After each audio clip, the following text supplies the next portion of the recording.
दुईटी धाड़ी लेखा होता है ये जीवनर कहानी।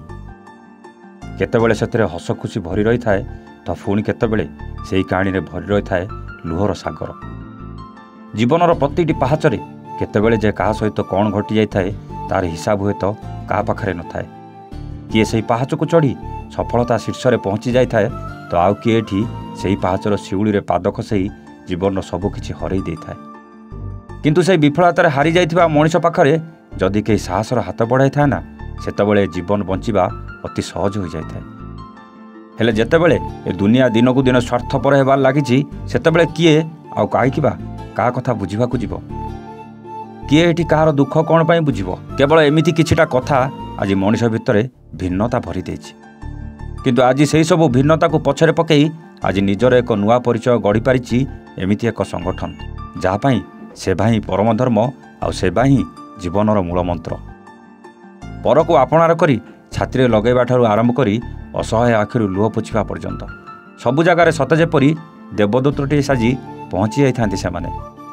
आ मनरे भरसा देई कहिथांती केही नथिले कौन हैला, आमे तुम साथी अछु।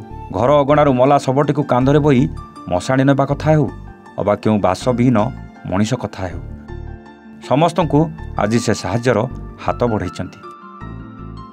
हाँ आज्ञा, एपरी काम फिल्म रे हीरो करुथिबार आपण देखिथिबे, किंतु आज आमे आपण को कौ फिल्म रो हीरो नुहे बरं रियल लाइफ रो हीरो कथा कहबाकू जाउछु।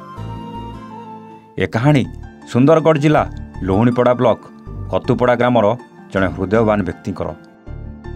तांकर मूल मंत्र मानव सेवा ही माधव सेवा। से आउ केही नुहंती लोहणीपड़ा कचुपड़ा ग्रामर भरत महंत।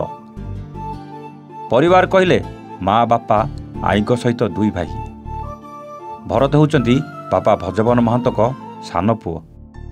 छोट बेले हुई पशुपक्षी अवहेलित मनीष दुखी दरिद्रर सेवा करिवार से भावना सते जेमिति तांको मन को आंदोलित करिथाए आउ से सब को नहीं जीवन में आगक बढ़ी थांती।